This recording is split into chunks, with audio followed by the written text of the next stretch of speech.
Yo, happy Halloween, Raidernation. I know this season has been really spooky. It's been a scary movie. It seems like it's been a scary movie every single week watching this team play. But at the end of the day, we already know that we're going to root for this team no matter what. But that being said, some spooky news that came out today that I woke up to that I want to talk about today is Jackson Powers Johnson possibly getting traded before the deadline. Now, according to Albert Breer, multiple teams have called the Raiders to check in on the availability of Jackson Powers Johnson. And there's a possibility he gets moved ahead of the November 4th trade deadline, sources say. Now, of course, I know when teams are losing, there's going to be teams calling to see if any of their star players are available. Of course, we've heard the same thing about Max Crosby, and the team has came out and said that they're not going to move him, which is good. Now, Jackson Powers Johnson is a really interesting one because we just drafted this dude just a couple of years ago, coming into the league as one of the best centers coming out of that draft. And even seeing him last year excel, you would think that he'd be a cornerstone for this team, especially on the offensive line, which, you know, the offensive line has been struggling for the most part. And out of all the players that are on that offensive line,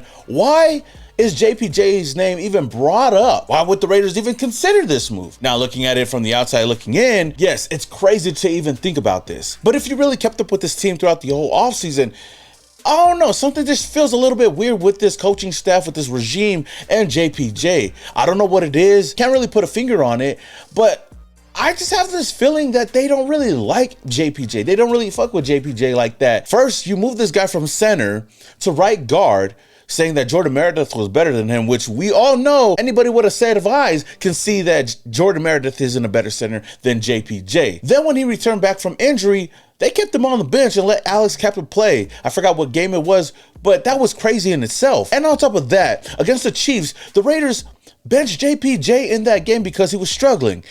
Let alone the whole damn team was struggling, and we didn't see anybody else get benched. Now, looking at that and thinking about what Q Myers said before, saying that I'm not reporting anything, but Jackson Powers Johnson, you saw him getting benched on Sunday. You saw them bring in Alex Cappa. And look, JPJ was having a rough day.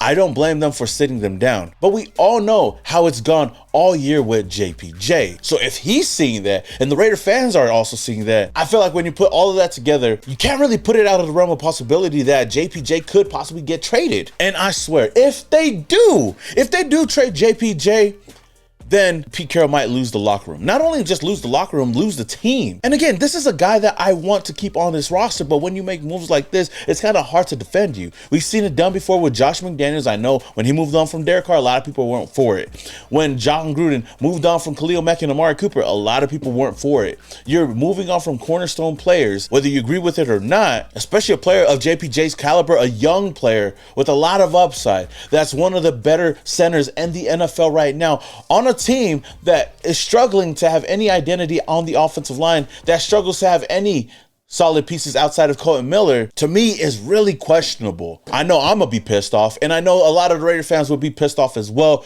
but I guess we're gonna go into this game against the Jacksonville Jaguars. We're gonna go into this week and see how everything plays out. I guess the biggest frustration with me is the fact that they're treating JPJ a certain way, then they're treating Geno Smith a certain way. You know, it seems like they're catering to Geno Smith so much. I mean, we brought in Tyler Lockett this past week to cater to Geno Smith. And this just shows that Geno Smith is still going to start no matter what.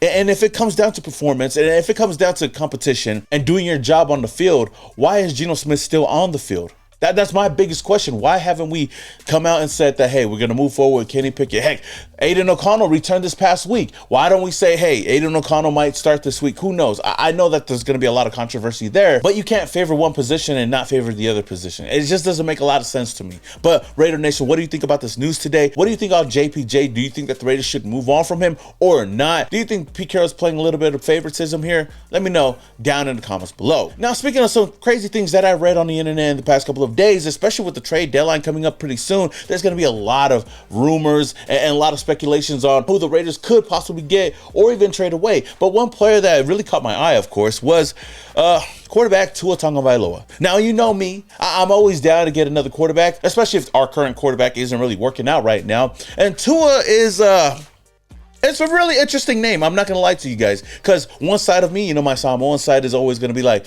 hell yeah, bring in Tua over here. And then the other side is like, I don't know, man. Tua hasn't been doing his thing. Then again, the Dolphins have been a horrible organization over there, especially this year. I mean, we just seen on Thursday Night Football, that team is just dismantled from the top down. So why even bring up Tua coming to the Las Vegas Raiders? Now, this is an article from ESPN where they named the Raiders a possible trade destination for the former Alabama quarterback, stating that Dolphins quarterback Tua Tagovailoa, hear me out. This is the Brock Osweiler trade on steroids. The Raiders currently have $103 million and $174 million in 2026 and 2027 cap space. What I would propose here is the Dolphins send a 2026 second round pick and a 2027 second round pick along with Tagovailoa in exchange for a 2027 fifth round pick. If that trade happened next week, Las Vegas would keep Tua through 2026 at a cost of roughly $70 million over that time, the vast majority fully guaranteed.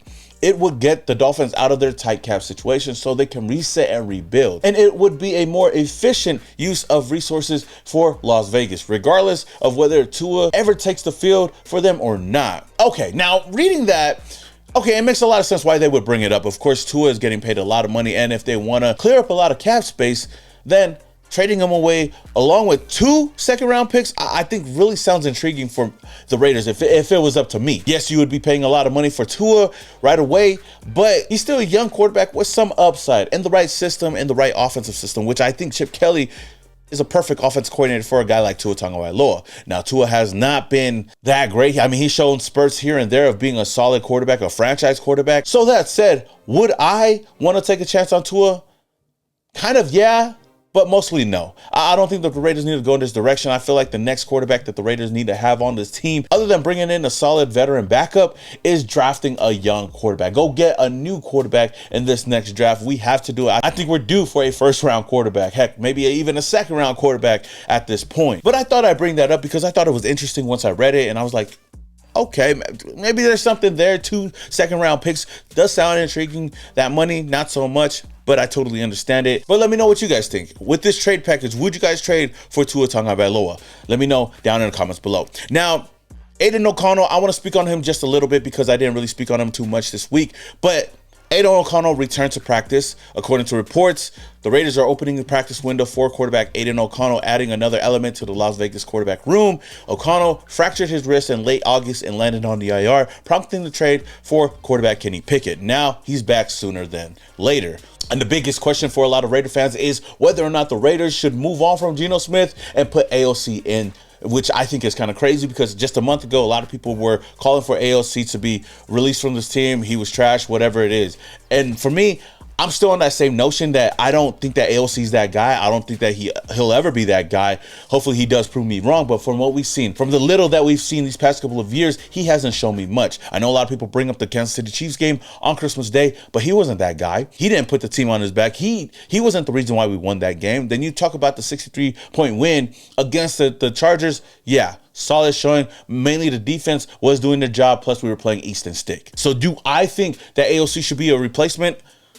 I don't think it would hurt if the Raiders made that decision, which I highly doubt would happen. I don't think the Pete Carroll and this regime would move on from Geno Smith to put in AOC right away. I think if anything, they would give Kenny Pickett a chance and just let AOC kind of slowly get back. But some good news this week, Mad Max Crosby and Adam Butler returned to practice yesterday and should be ready to go this week. On top of that, Brock Bowers, another player that we've been missing these past couple of weeks, should be set to play against the Jacksonville Jaguars. I feel like the more weapons we can have out there, especially against a team that we can possibly be, would only help this team a lot more. And I hope that the Raiders come back into that win column this weekend against the Jacksonville Jaguars, because we're going to be at home and I will be at the game like always. So of course I want to see a win. Now, if any of you guys are still going to come to the game just to support this team and looking for some things to do, there's so much to do as far as tailgates. Of course, there's Lot J.